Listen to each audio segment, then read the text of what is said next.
നമസ്കാരം. NCTV വാർത്തകളിലേക്ക് സ്വാഗതം. ഞാൻ ആൻഡോ കല്ലേരി. ആദ്യം പ്രധാന വാർത്തകൾ.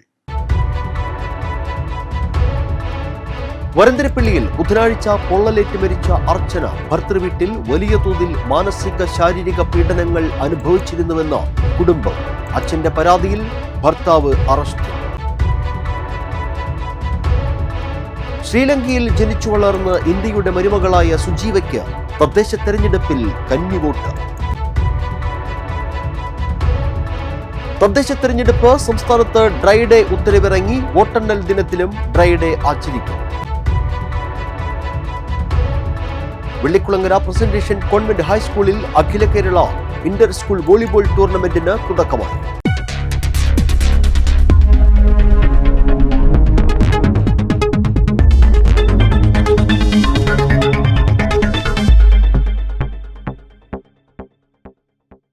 വിശദമായ വാർത്തകളിലേക്ക്. വരന്തരപ്പള്ളിയിൽ ബുധനാഴ്ച പൊള്ളലേറ്റ് മരിച്ച അർച്ചന ഭർത്തൃവീട്ടിൽ വലിയ തോതിൽ മാനസിക ശാരീരിക പീഡനങ്ങൾ അനുഭവിച്ചിരുന്നുവെന്ന് കുടുംബം. കൊലപ്പെടുത്തിയതാണെന്ന ആരോപണവും കുടുംബം ഉന്നയിച്ചു.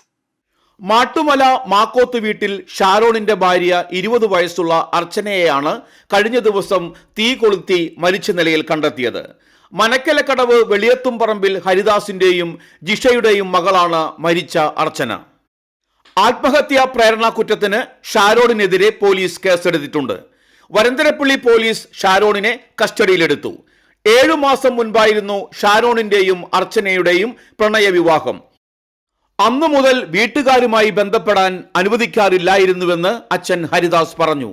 വിവാഹത്തിൽ എതിർപ്പുകൾ ഉണ്ടായിരുന്നെങ്കിലും മകൾ നല്ല നിലയിൽ ജീവിച്ചു കാണാൻ ആഗ്രഹിച്ചിരുന്നുവെന്ന് ഹരിദാസ് പറഞ്ഞു.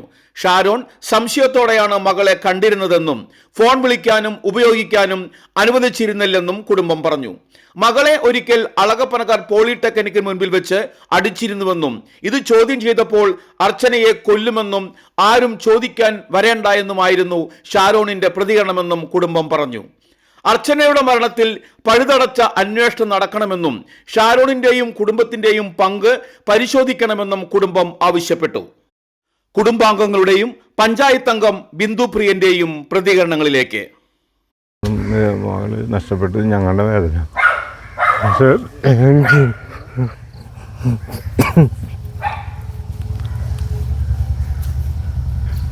എനിക്ക് പറയാൻ പറ്റില്ല. അവൾ കൊന്നതാണ് മോളെ. അത്രയും ക്രൂര മനസ്സാവൻ്റെ. 1-2 ഞാൻ പരാതി കൊടുത്തിരുന്നു. പക്ഷേ ഞാൻ എന്ത് ചെയ്യാം? നമ്മളെ മക്കൾ നമ്മുടെ കൂടെ ഇല്ല. കാരണം എനിക്കൊന്നും ചെയ്യാൻ പറ്റില്ല. പരാതി ഞാൻ ഒരു വട്ടം അവൻ റോഡിലിട്ട് കോളേജിൻ്റെ മുന്നിലിട്ട് തല്ലിയിട്ട് പരാതി ഞാൻ കൊടുത്തിരുന്നു. അതിന് ശേഷം ഇതിൻ്റെയും ഫോൺ വിളിക്കാൻ സമ്മതിക്കാറില്ല. ഒന്നും ഞാൻ ബന്ധപ്പെടാൻ എൻ്റെ ഇതാക്കാറില്ല. ജോലി ഞാൻ ജോലി ചെയ്യാനായിട്ട് ചെന്നൈയിലേക്ക് വീട്ടിലായിരുന്നു. ഇൻറ്റേൺഷിപ്പ് കിട്ടിയിട്ട് അവിടെ ചെന്നൈയിൽ പഠിക്കാൻ 6 മാസം ഇതിന് പോയിട്ട് ഇതാക്കിയിരുന്നു. അതിന് പോയിട്ട് അവിടെ നിന്ന് അതിൻ്റെ ആരും തികച്ചിട്ടില്ല. അതുകൊണ്ടപ്പോഴാണ് ഇത് കൊടുത്തത്. അങ്ങനെ പറഞ്ഞപ്പോൾ ഇവിടെ നിന്ന് പോയിട്ട് ഡ്രസ്സ് എടുക്കാൻ പോകാൻ പറഞ്ഞിട്ട് പോയത്. അമ്മയും മക്കളും കൂടി പോയിട്ട് അവിടെ നിന്ന് പോയത്. അത് കഴിഞ്ഞിട്ട് ഞാൻ ഇവരെ പോയതിന് ശേഷം ഇവരെല്ലാം ജീവിച്ചോട്ടെ വെച്ചിട്ട് കൊണ്ട് സർട്ടിഫിക്കറ്റൊക്കെ ഇവിടെ വെച്ചിട്ട് അവൾ പോയത്. സർട്ടിഫിക്കറ്റുകളൊക്കെ ഇവിടെ വെച്ചിട്ടാണ് പോയത്. അതൊക്കെ ഞാൻ തിരിച്ച് കൊടുത്തു. നന്നായിക്കോട്ടെ, ജോലി ജീവിച്ചോട്ടെ വെച്ചിട്ട്. പക്ഷേ ഇങ്ങനെയാക്കി വിചാരിച്ചില്ല. ഇങ്ങനെയാവുമെന്ന് വിചാരിച്ചില്ല. അവനിങ്ങനെ ഇതാക്കുന്നു.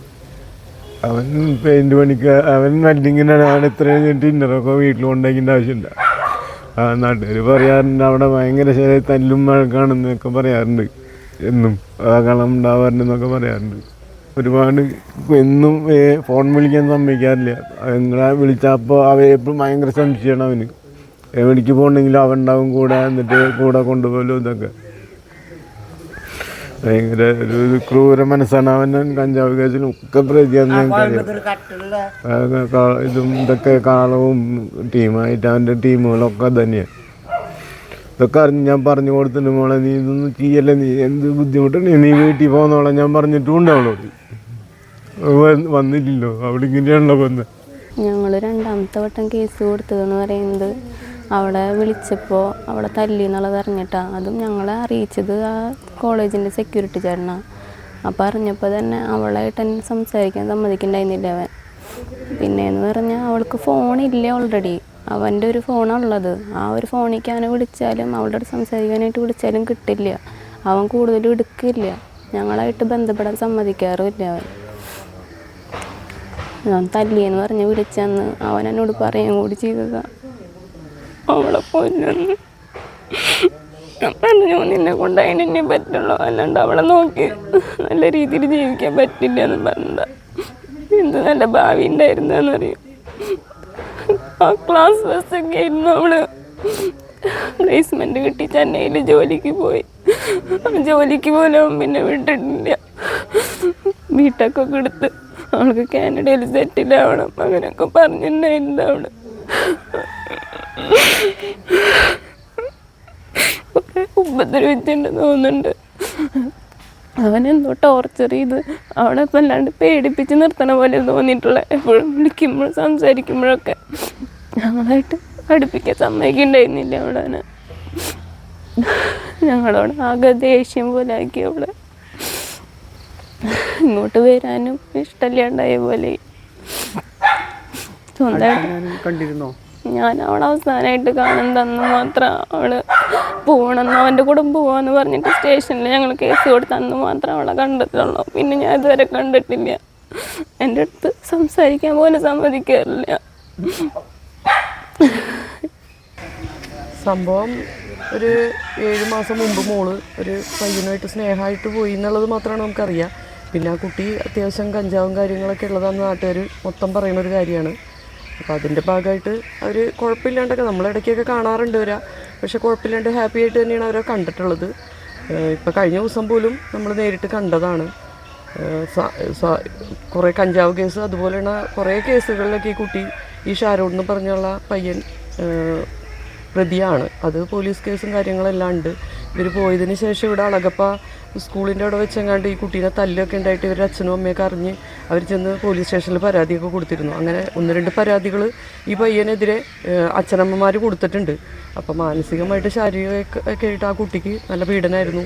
പിന്നെ അതുകൂടാണ്ട് വീട്ടുകാരുമായിട്ട് സംസാരിക്കാനുള്ള ഒരു അവസരം ആ കുട്ടിക്ക് ഉണ്ടായിരുന്നില്ല. സ്വന്തമായിട്ടൊരു ഫോൺ ഉണ്ടായിരുന്നില്ല. അതുപോലെ തന്നെ ആ കുട്ടീനെ വളരെയധികം ഒരു വീട്ടിലേക്ക് സംസാരിക്കാനുള്ള ഒരു അവസരം ഉണ്ടായിരുന്നില്ല. വിളിച്ചൊക്കെ തന്നെ അമ്മയോ അല്ലെങ്കിൽ ഇവനോ എടുത്തിട്ട് എന്താ ഏതാന്ന് ചോദിക്കുകയാണ്. ഇവരായിട്ടൊരു ബന്ധമില്ലാത്ത രീതിയിലാണ് പെരുമാറിയിരുന്നത്. ഇത്രയൊക്കെയാണ് അറിയുക. പിന്നെ ഇന്നലെ ഇപ്പോൾ വൈകുന്നേരം ഈ കുട്ടി ഇങ്ങനെ മരിച്ചു എന്ന് പറഞ്ഞപ്പോൾ ഞാൻ തന്നെയാണ് ഇവിടെ വീട്ടുകാരോട് വന്ന് പറഞ്ഞതും സംഭവ സ്ഥലത്തൊക്കെ പോവുകയുണ്ടായിരുന്നു. അപ്പോൾ ഒരു വീടിൻ്റെ സൈഡിൽ ഒരു കാന പോലെ വെള്ളം പോണ, വേനൽക്കാലത്ത് വെള്ളം പോണ ഒരു കനാലാണ്. ആ കനാലിൻ്റെ ഉള്ളിലാണ് ആ കുട്ടി കിടക്കുന്നുണ്ടായിരുന്നത്. കമിഴ്ന്നാണ് കിടക്കുന്നത്. തീ പിടിച്ച് കത്തിക്കരിഞ്ഞൊരു ശരീരമായിട്ട്, മുഖം കാണാൻ പറ്റില്ലായിരുന്നു. ബുധനാഴ്ച വൈകിട്ട് മരിച്ച അർച്ചനയുടെ ഇൻക്വസ്റ്റ് നടപടികൾ രാത്രിയോടെയാണ് പൂർത്തിയാക്കിയത്. മൃതദേഹം തൃശൂർ ഗവൺമെന്റ് മെഡിക്കൽ കോളേജ് ആശുപത്രിയിലേക്കാണ് മാറ്റിയത്. പോസ്റ്റ്മോർട്ടത്തിന് ശേഷം മൃതദേഹം ഏറ്റുവാങ്ങുമെന്ന് അർച്ചനയുടെ കുടുംബം അറിയിച്ചു. വരന്തരപ്പിള്ളിയിൽ ഗർഭിണിയായ യുവതി പൊള്ളലേറ്റ് മരിച്ച സംഭവത്തിൽ ഭർത്താവ് റിമാൻഡിൽ. നന്ദിപുലം മാട്ടുമല സ്വദേശി മാക്കൂത്ത് വീട്ടിൽ 25 വയസ്സുള്ള ഷാരോണിനെയാണ് പോലീസ് അറസ്റ്റ് ചെയ്തത്. ഷാരോണിന്റെ ഭാര്യ അർച്ചനയെ ബുധനാഴ്ച വൈകിട്ടാണ് ഭർത്ത വീടിന് സമീപമുള്ള കനാലിൽ പൊള്ളലേറ്റ മരിച്ച നിലയിൽ കണ്ടെത്തിയത്. അർച്ചന 5 മാസം ഗർഭിണിയായിരുന്നു. അർച്ചനയുടെ അച്ഛൻ വെളിയത്തുപറമ്പിൽ ഹരിദാസന്റെ പരാതിയിൽ വരന്തരപ്പിള്ളി പോലീസ് കേസെടുക്കുകയായിരുന്നു. വകുപ്പ് 80 ഭർത്താവോ ബന്ധുക്കളോ സ്ത്രീയെ ക്രൂരതയ്ക്ക് ഇരയാക്കുന്നത്, വകുപ്പ് 85 സ്ത്രീധന മരണം എന്നിവ പ്രകാരമാണ് കേസെടുത്തിരിക്കുന്നത്. തൃശൂർ റൂറൽ ജില്ലാ പോലീസ് മേധാവി ബി കൃഷ്ണകുമാറിന്റെ നേതൃത്വത്തിലുള്ള അന്വേഷണ സംഘമാണ് പ്രതിയെ അറസ്റ്റ് ചെയ്തത്. ചാലക്കുടി ഡിവൈഎസ്പി വി കെ രാജുവാണ് അന്വേഷണ ഉദ്യോഗസ്ഥൻ. ഷാരോൺ വരന്തരപ്പിള്ളി പുതുക്കാട് പോലീസ് സ്റ്റേഷനുകളിൽ ഗഞ്ചാവ്, ബീഡി വലിച്ച് കേസിലടക്കം 3 ക്രിമിനൽ കേസിലെ പ്രതിയാണ്. ഇനി തെരഞ്ഞെടുപ്പ് വിശേഷങ്ങളുമായി എൻ്റെ നാട് എൻ്റെ വോട്ട്. ശ്രീലങ്കയിൽ ജനിച്ചു വളർന്ന് 21 വർഷം മുൻപ് ഇന്ത്യയുടെ മരുമകളായി എത്തിയ സുജീവ ആദ്യമായി ഈ തദ്ദേശ തെരഞ്ഞെടുപ്പിൽ വോട്ട് രേഖപ്പെടുത്തുന്നതിന്റെ സന്തോഷത്തിലാണ്. പുതുക്കാട് പഞ്ചായത്ത് 7ാം വാർഡിൽ അരോഡി വീട്ടിൽ ബൈജുവിന്റെ ഭാര്യയാണ് ശ്രീലങ്കയിൽ ജനിച്ചു വളർന്ന സുജീവ. 1999 മസ്കറ്റിൽ വെച്ചാണ് ഇരുവരും പരിചയപ്പെട്ടത്. 2001 ശ്രീലങ്കയിൽ വെച്ച് വിവാഹിതരായി. 2004 കേരളത്തിലെത്തിയത്. പിന്നീട് ഇവിടെ സ്ഥിര താമസക്കാരായി. ഓരോ വർഷവും കളക്ട്രേറ്റിലെത്തി വിസ പുതുക്കിയാണ് ഇവർ മുന്നോട്ട് പോയിരുന്നത്. 5 വർഷം നാട്ടിൽ സ്ഥിരമായി താമസിച്ചാൽ പൗരത്വം ലഭിക്കുമെന്നായിരുന്നു ഇവർക്ക് ലഭിച്ചിരുന്ന വിവരം. എന്നാൽ രാഷ്ട്രീയ സാഹചര്യങ്ങൾ മാറിയതോടെ ഇത് നീണ്ടുപോയി. 2020 തദ്ദേശ തെരഞ്ഞെടുപ്പിൽ വാർഡിൽ വോട്ട് ചോദിച്ചെത്തിയ BJP സ്ഥാനാർത്ഥിയായിരുന്ന രശ്മി ശ്രീശോഭിനോട് തനിക്ക് വോട്ട് ചെയ്യാനാകില്ലെന്ന് സുജീവ അറിയിച്ചതോടെയാണ് രശ്മി കാര്യങ്ങൾ തിരക്കിയത്. പിന്നീട് ഇവർ ഇടപെട്ട് സിറ്റിസൺ പോർട്ടലിൽ പേര് രജിസ്റ്റർ ചെയ്യുകയും തുടർന്ന് കേന്ദ്രമന്ത്രിയായിരുന്ന V മുരളീധരൻ്റെ ഇടപെടലും മറ്റുമായി നീണ്ട നടപടികൾക്കൊടുവിലാണ് സുജീവയ്ക്ക് ഇന്ത്യൻ പൗരത്വം ലഭിക്കുന്നത്. കഴിഞ്ഞ 2020 തദ്ദേശ സ്വയം തെരഞ്ഞെടുപ്പിൻ്റെ ഭാഗമായിട്ടാണ് ഞാൻ ഈ സുജി ചേച്ചിയുടെ വീട്ടിലെത്തുന്നത്. അപ്പോൾ ഇലക്ഷനുമായി ബന്ധപ്പെട്ട് വോട്ട് അഭ്യർത്ഥിച്ചപ്പോൾ സുജി ചേച്ചി എൻ്റെ അടുത്ത് പറഞ്ഞു, എനിക്ക് വോട്ട് ചെയ്യാൻ പറ്റില്ലേ രശ്മി, അപ്പോൾ എന്തുകൊണ്ടാണെന്ന് ചോദിച്ചപ്പോഴാണ് മനസ്സിലായത് ആളിപ്പോഴും വിസ പുതുക്കിക്കൊണ്ടാണ് ആ സമയത്ത് വരെ നിന്നിരുന്നത്. അപ്പോൾ ഇത് പൗരത്വം ലഭിക്കുന്നതിന് വേണ്ടിയിട്ട് എന്തൊക്കെ ചെയ്യണമെന്നൊന്നും അന്ന് എനിക്കറിയില്ലായിരുന്നു. ഞാൻ ജയിച്ച് മെമ്പറായതിനു ശേഷം ഞാൻ അതിൻ്റെ കാര്യങ്ങൾ പിന്നാലെ തിരക്കി വിദേശകാര്യമന്ത്രി നമ്മളുടെ മുരളീധരൻ സാറിൻ്റെ അടുത്ത് അതിൻ്റെ ഡീറ്റെയിൽ എല്ലാം തിരക്കിയിട്ട് അതിലൊരു പോർട്ടലുണ്ട്, സിറ്റിസൺ പോർട്ടൽ. അപ്പോൾ അതിൽ അപ്ലൈ ചെയ്ത് അതിൻ്റെ കാര്യങ്ങൾ 2020 തൊട്ട് സ്റ്റാർട്ട് ചെയ്തു. 2024 നമുക്ക് ആൾക്ക് പൗരത്വം, ഇന്ത്യൻ പൗരത്വം വാങ്ങിക്കൊടുക്കാൻ പറ്റിയത്. അപ്പോൾ അതിനൊപ്പം ഞാൻ എല്ലാ കാര്യങ്ങളും ഞാൻ തന്നെയാണ് ചെയ്തിരുന്നത്. നമുക്ക് ചെന്നൈയിൽ പോയി അവിടെ നമ്മുടെ എംബസി ഉണ്ട്, ശ്രീലങ്കൻ എംബസി, അവിടെ പോയി അവിടുത്തെ പൗരത്വം ക്യാൻസൽ ചെയ്തതിന് ശേഷമാണ് നമുക്ക് ഇന്ത്യൻ പൗരത്വം ലഭിച്ചത്. അപ്പം എല്ലാത്തിനും കൂടെ നടന്നതിന് ഇപ്പോൾ ആൾക്ക് വോട്ട് ചെയ്യാനൊരു അവസരം ഈ ഒരു തിരഞ്ഞെടുപ്പിൽ കിട്ടിയതിലും വളരെ സന്തോഷമുണ്ട്, ഒപ്പം അഭിമാനമുണ്ട്. 10ാം ക്ലാസ് വിദ്യാർത്ഥിയായ അമൃത കൃഷ്ണയാണ് ഇവരുടെ ഏക മകൻ. ഭർത്താവ് ബൈജു വിദേശത്ത് തന്നെയാണ്. ഇപ്പോൾ ഇന്ത്യയിലെത്തി 21 വർഷങ്ങൾക്ക് ശേഷം ആദ്യമായി വോട്ടർ പട്ടികയിൽ ഇടം നേടുക കൂടി ചെയ്തതോടെ ജനാധിപത്യത്തിൻ്റെ ഏറ്റവും വലിയ ഉത്സവത്തിൽ വോട്ട് ചെയ്യാൻ പോകുന്നതിൻ്റെ ത്രില്ലിലാണ് സുജീവ ചേച്ചി. ശ്രീലങ്കയിൽ ജനിച്ച് 30 വർഷത്തിലേറെ കാലം ശ്രീലങ്കയിൽ വളർന്ന് ഇന്ത്യയുടെ മരുമകളായി എത്തിയ സുജീവ ചേച്ചിയാണ് ഇപ്പോൾ നമ്മോടൊപ്പം ഉള്ളത്. സുജീവ ചേച്ചിയുടെ പേരിന് തന്നെ ഒരു പ്രത്യേകതയുണ്ട്, ശ്രീലങ്കൻ പേരാണ്. അത് പറയാൻ എനിക്ക് ബുദ്ധിമുട്ടാണ്, അതുകൊണ്ട് ഞാൻ ആളോട് തന്നെ ചോദിക്കുകയാണ്, എന്താണ് മുഴുവൻ പേരെന്താണ്? ക്രാന്തുകൂടെ കങ്കാണംഗെ രജനി സുജീവ എൻ്റെ പേര്. ഓക്കെ, നമുക്ക് അതിൽ നിന്ന് സുജീവ എന്ന് മാത്രം എടുത്താൽ മതി, അതായിരിക്കും നമുക്ക് കൂടുതൽ എളുപ്പം. ഏതായാലും ഒരു വലിയ സന്തോഷം അറിയിക്കുകയാണ്. ഇന്ത്യയിൽ എത്തി 21 വർഷമായി മരുമകളായി എത്തിയിട്ട് ഈ ജനാധിപത്യത്തിന്റെ ഏറ്റവും വലിയ ഉത്സവത്തിൽ പങ്കെടുക്കുന്ന ഒരു സന്തോഷത്തിലാണ് സുജീവ ചേച്ചി. ആദ്യമായിട്ടാണ് വോട്ട് ചെയ്യാൻ പോവുകയാണ്. പുതുക്കാട് പഞ്ചായത്തിൽ 7ാം വാർഡിലാണ് സുജീവ ചേച്ചിക്ക് ഇത്തവണ വോട്ടുള്ളത്. 3 വോട്ടുകളാണ് ഈ തദ്ദേശ തെരഞ്ഞെടുപ്പിൽ ചെയ്യേണ്ടത്. ഗ്രാമപഞ്ചായത്ത്, ബ്ലോക്ക് പഞ്ചായത്ത്, ജില്ലാ പഞ്ചായത്ത്. ആദ്യമായിട്ട് ഇന്ത്യയിൽ വോട്ട് ചെയ്യാൻ പോവുകയാണ്. എന്താണ് തോന്നുന്നത്? എനിക്ക് വളരെ സന്തോഷമുണ്ട്. ഇങ്ങനത്തെ ഒരു അവസരം എനിക്ക് കിട്ടിയത് നമ്മളെ മുമ്പത്തെ മെമ്പർ രശ്മി ശ്രീശോഭ ഉള്ള കാരണമാണ്. അവളാണ് കുറേ എനിക്ക് സഹായിച്ചതും എൻ്റെ പൗരത്വം കിട്ടാൻ വേണ്ടിയിട്ട് എല്ലാ സ്ഥലങ്ങളിലൊക്കെ പോവാണ് എന്നെ ഒപ്പം നിന്നത്. അത് ആ വ്യക്തിയാണ്. ഹസ്ബൻഡ് ഇവിടെ ഉണ്ടായിട്ടില്ല, എല്ലാ സ്ഥലങ്ങൾക്കും എന്നെ കൊണ്ടുനടക്കാണ് എൻ്റെ മെമ്പറായി കൂടെ നിന്നത്. അപ്പം അതുകൊണ്ട് മെമ്പർക്കാണ് ഇവിടെ എല്ലാം എന്താ പറയാനും ബാക്കി വരില്ല. എല്ലാം സഹായത്തിന് അവൾക്ക് വളരെ നന്ദി, മെമ്പറോട് നന്ദി പറയാനാണ്. ശ്രീലങ്കയിൽ വോട്ട് ചെയ്തിട്ടുണ്ടോ? ഉണ്ട്. എത്ര തവണ? 2 തവണ ചെയ്തിട്ടുണ്ട്. ഇന്ത്യയിലെ വോട്ടിംഗ് രീതിയും ശ്രീലങ്കയിലെ വോട്ടിംഗ് രീതിയൊക്കെ മനസ്സിലാക്കിയിട്ടുണ്ടോ? എനിക്ക് അറിഞ്ഞില്ല, ഞാൻ ആദ്യമായിട്ട് വോട്ട് ചെയ്യാൻ പോണതല്ലേ. അപ്പൊ അവിടുത്തെ കുറെ വർഷം മുമ്പ് ചെയ്ത കാരണം അവിടുത്തെ ഇവിടുത്തെ വ്യത്യാസം എനിക്ക് അറിഞ്ഞുകൂടാന്ന്. ഏതായാലും ജനാധിപത്യത്തിന്റെ വലിയ ഉത്സവത്തിൽ പങ്കെടുക്കുകയാണ് സുജീവ ചേച്ചിയും. ആർക്കാണ് വോട്ട് ചെയ്യുന്നത് എന്ന് ഇവിടെ പറയേണ്ടതില്ല, മനസ്സിൽ ഉണ്ടായിക്കോട്ടെ. ഏതായാലും വലിയ സന്തോഷം NCTV-യുമായി പങ്കുവെക്കുകയായിരുന്നു സുജീവ ചേച്ചി. ക്യാമറമാൻ നന്ദുവിനൊപ്പം ആൻഡോ കല്ലേരി, NCTV ന്യൂസ്, പുതുക്കാട്. തദ്ദേശ വോട്ടെടുപ്പുമായി ബന്ധപ്പെട്ട് ഡ്രൈ ഡേ ഉത്തരവിറങ്ങി. തെക്കൻ ജില്ലകളിൽ ഡിസംബർ 7 വൈകിട്ട് 6 മുതൽ ഡിസംബർ 9 വൈകിട്ട് 6 വരെയും വടക്കൻ ജില്ലകളിൽ ഡിസംബർ 9 വൈകിട്ട് 6 മുതൽ ഡിസംബർ 11 വൈകിട്ട് 6 വരെയുമാണ് മദ്യനിരോധനം. വോട്ടെണ്ണൽ ദിനമായ ഡിസംബർ 13 ഡ്രൈ ഡേ ആയിരിക്കും. ഡിസംബർ 9, 11 തീയതികളിലാണ് തെരഞ്ഞെടുപ്പ് നടക്കുക. 13 വോട്ടെണ്ണൽ. മറ്റത്തൂർ പഞ്ചായത്ത് പരിധിയിൽ നിയമം ലംഘിച്ച് സ്ഥാപിച്ചിട്ടുള്ള കൊടികൾ, തോരണങ്ങൾ, പരസ്യ ബോർഡുകൾ, ഹോർഡിങ്ങുകൾ, ബാനറുകൾ ഉൾപ്പെടെയുള്ളവ 24 മണിക്കൂറിനുള്ളിൽ ബന്ധപ്പെട്ടവർ സ്വമേധയാ നീക്കം ചെയ്യണം. അല്ലാത്തപക്ഷം ഓരോന്നിനും ഹൈക്കോടതി നിർദ്ദേശാനുസരണമുള്ള 5000 രൂപ പിഴ ഈടാക്കുന്നതാണെന്നും പഞ്ചായത്ത് നീക്കം ചെയ്ത് ചെലവ് ഈടാക്കി പ്രോസിക്യൂഷൻ നടപടികൾ സ്വീകരിക്കുമെന്നും പഞ്ചായത്ത് സെക്രട്ടറി അറിയിച്ചു. 2025 തദ്ദേശ സ്വയംഭരണ സ്ഥാപനങ്ങളിലേക്കുള്ള തെരഞ്ഞെടുപ്പ് സംബന്ധിച്ച പരാതികൾ പൊതുനിരീക്ഷകന് നൽകാം. പൊതു തെരഞ്ഞെടുപ്പുമായി ബന്ധപ്പെട്ട് പൊതുജനങ്ങൾക്കുള്ള പരാതികളും നിർദ്ദേശങ്ങളും 9447039773 എന്ന ഫോൺ നമ്പറിലോ ജനറൽ ഒബ്സർവർ tsr@gmail.com എന്ന ഇമെയിൽ വിലാസത്തിലോ ആണ് നൽകേണ്ടത്. വന്യജീവി സംരക്ഷണ ഭേദഗതി ബില്ലിന് അനുമതി ലഭ്യമാക്കാനുള്ള ഇടപെടൽ നടത്തണമെന്ന് എംപിമാരുടെ യോഗത്തിൽ മുഖ്യമന്ത്രി പിണറായി വിജയൻ. വന്യജീവി സംരക്ഷണ നിയമം 1972 11-ാം വകുപ്പിൽ നിരവധി തടസ്സങ്ങളുണ്ട്. ഈ തടസ്സങ്ങൾ ലഘൂകരിക്കുന്ന നിയമ ഭേദഗതി 2025 വന്യജീവി സംരക്ഷണ ബിൽ നിയമസഭ പാസാക്കിയിട്ടുണ്ട്. ഈ നിയമം പ്രാബല്യത്തിൽ വരുവാൻ രാഷ്ട്രപതിയുടെ അനുമതി ആവശ്യമാണ്. ഇത് എത്രയും വേഗം ലഭ്യമാക്കുന്നതിന് ആവശ്യമായ ഇടപെടൽ നടത്തണമെന്ന് മുഖ്യമന്ത്രി അഭ്യർത്ഥിച്ചു. മനുഷ്യ വന്യജീവി സംഘർഷം ലഘൂകരിക്കുന്നതിന് കേന്ദ്രാവിഷ്കൃത പദ്ധതിയുടെ കീഴിൽ 620 കോടി രൂപയുടെ പ്രത്യേക കേന്ദ്ര സഹായം ലഭ്യമാക്കേണ്ടതുണ്ട്. വന്യജീവി ആക്രമണങ്ങൾ നേരിട്ടവർക്ക് നൽകേണ്ട നഷ്ടപരിഹാരത്തിന്റെ കേന്ദ്രവിഹിതം അനുവദിച്ചു കിട്ടണമെന്നും മുഖ്യമന്ത്രി യോഗത്തിൽ ആവശ്യപ്പെട്ടു. Vellikulangara presentation convent high school PTA നേതൃത്വത്തിലുള്ള Akhila Kerala inter school volleyball ടൂർണമെന്റിന് സ്കൂൾ മൈതാനിയിൽ തുടക്കമായി. ജില്ലാ sports council vice president Akhil Aniruddhan ഉദ്ഘാടനം ചെയ്തു.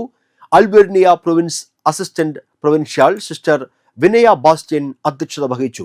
ഫാദർ ജോജി കല്ലിങ്ങൽ, പ്രധാന അധ്യാപിക sister Lismi, PTA president VG Sathyan, vice president KK Unnikrishnan എന്നിവർ സംസാരിച്ചു. വെള്ളിയാഴ്ച നടക്കുന്ന സമാപന സമ്മേളനത്തിൽ അന്തർദേശീയ വോളിബോൾ താരം PC ഗോപിദാസ് സമ്മാനദാനം നിർവഹിക്കും.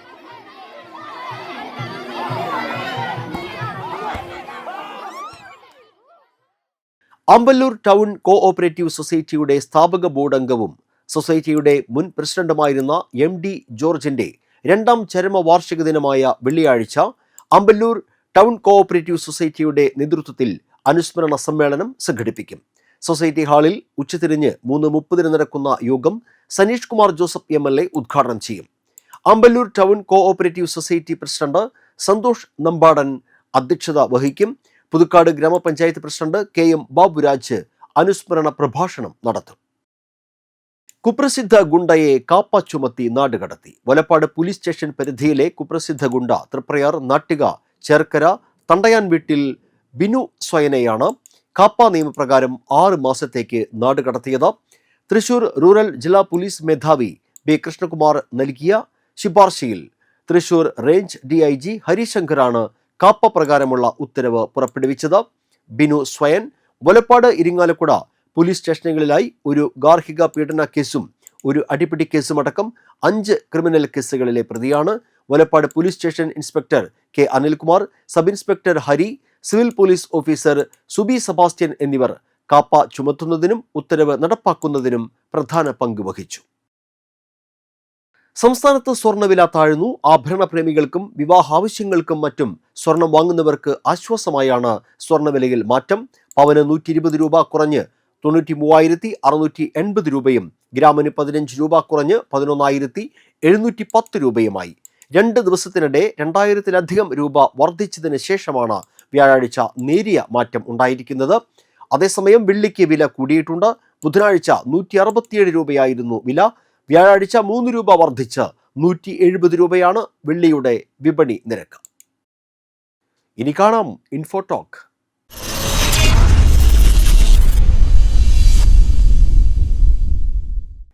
ശൈത്യകാലത്ത് പ്രതിരോധശേഷി നിലനിർത്തേണ്ടത് വളരെ അത്യാവശ്യമാണ്. ഇത് പകർച്ചവ്യാധികളിൽ നിന്നും നിങ്ങളെ സംരക്ഷിക്കും. ആരോഗ്യകരമായ പോഷക ഗുണങ്ങൾ അടങ്ങിയ ഭക്ഷണങ്ങൾ തന്നെ ഡയറ്റിൽ ഉൾപ്പെടുത്തേണ്ടത് പ്രധാനമാണ്. ശൈത്യകാലത്ത് പ്രതിരോധശേഷി കൂട്ടാൻ സഹായിക്കുന്ന ഔഷധ സസ്യങ്ങളെക്കുറിച്ചാണ് ഇന്നത്തെ ഇൻഫോടോക്കിൽ പറയുന്നത്. ശൈത്യകാലത്ത് കഴിക്കാവുന്ന ഏറ്റവും ശക്തമായ ഔഷധ സസ്യങ്ങളിൽ ഒന്നാണ് തുളസി. ഇത് പ്രതിരോധശേഷിയെ പിന്തുണയ്ക്കുകയും വീക്കം കുറയ്ക്കുകയും ചുമ, മൂക്കൊലിപ്പ് തുടങ്ങിയ ശൈത്യകാല അസ്വസ്ഥതകൾ ലഘൂകരിക്കുകയും ചെയ്യുന്നു. ഇതിന്റെ അഡാപ്റ്റോജനിക് ഗുണങ്ങൾ ശരീരത്തെ സമ്മർദ്ദം നിയന്ത്രിക്കാൻ സഹായിക്കുന്നു. തുളസി ചായ കുടിക്കുന്നത് പ്രതിരോധശേഷി കൂട്ടുന്നു. ചിറ്റമൃത് ഗിലോയ് എന്നത് മലയാളത്തിൽ ചിറ്റമൃത് എന്നറിയപ്പെടുന്നു. ഇത് പ്രതിരോധ ശക്തി വർദ്ധിപ്പിക്കാനും പനി, പ്രമേഹം, അർബുദം, ചർമ്മരോഗങ്ങൾ തുടങ്ങിയ പല രോഗങ്ങളെ ചികിത്സിക്കാനും സഹായിക്കുന്ന ഒരു ഔഷധ സസ്യമാണ്. ഇത് ശരീരത്തിലെ വിഷാംശം നീക്കാനും ദഹനം മെച്ചപ്പെടുത്താനും മാനസിക സമ്മർദ്ദം കുറയ്ക്കാനും സഹായിക്കുന്നു. അശ്വഗന്ധ. ശൈത്യകാലത്ത് ക്ഷീണമോ അസ്വസ്ഥതയോ ഉത്കണ്ഠയോ അനുഭവപ്പെടുന്നുണ്ടെങ്കിൽ അശ്വഗന്ധ കഴിക്കുന്നത് ശരീര സന്തുലിതാവസ്ഥ പുനഃസ്ഥാപിക്കാൻ സഹായിക്കും. ഇത് സമ്മർദ്ദം കുറയ്ക്കുകയും ഉറക്കത്തിന്റെ ഗുണനിലവാരം വർദ്ധിപ്പിക്കുകയും സ്റ്റാമിന മെച്ചപ്പെടുത്തുകയും ചെയ്യുന്നു. ഉറങ്ങുന്നതിന് മുമ്പ് ചൂടുള്ള പാലിൽ അശ്വഗന്ധ ചേർത്ത് കഴിക്കുന്നതും ആരോഗ്യത്തിനും നല്ലതാണ്. ഇഞ്ചി. നിങ്ങളുടെ ദിനചര്യയിൽ ഉൾപ്പെടുത്താൻ പറ്റുന്ന ഏറ്റവും ശക്തവുമായ ഔഷധ സസ്യങ്ങളിൽ ഒന്നാണ് ഇഞ്ചി. ഇത് മെറ്റബോളിസം വർദ്ധിപ്പിക്കാനും ദഹനം മെച്ചപ്പെടുത്താനും തൊണ്ടവേദന ശമിപ്പിക്കാനും സഹായിക്കുന്നു. ഇനി കാലാവസ്ഥ.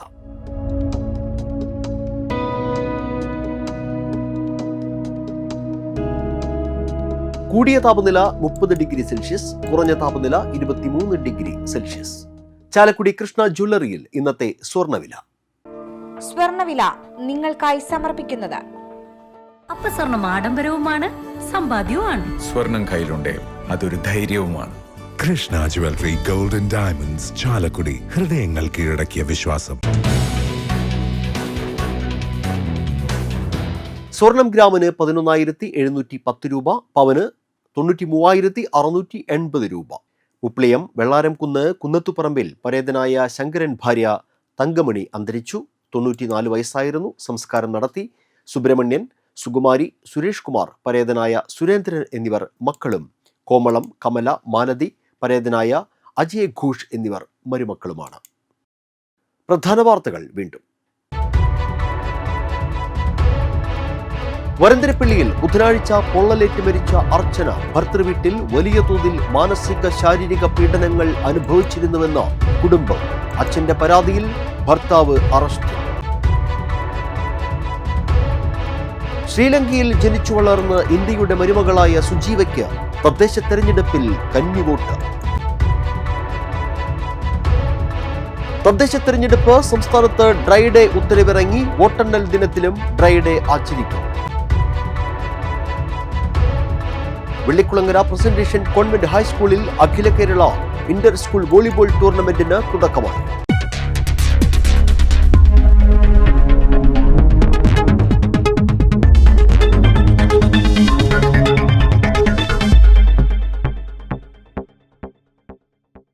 ഇതോടെ ബുള്ളറ്റിൻ പൂർണ്ണമാകുന്നു. പുതുക്കാട് മേഖലയിലെ പ്രധാന സംഭവങ്ങളുടെ വാർത്താ ക്ലിപ്പുകളും ഡെയിലി ന്യൂസും NCTV ന്യൂസ് എന്ന യൂട്യൂബ് ചാനലിൽ ലഭ്യമാണ്.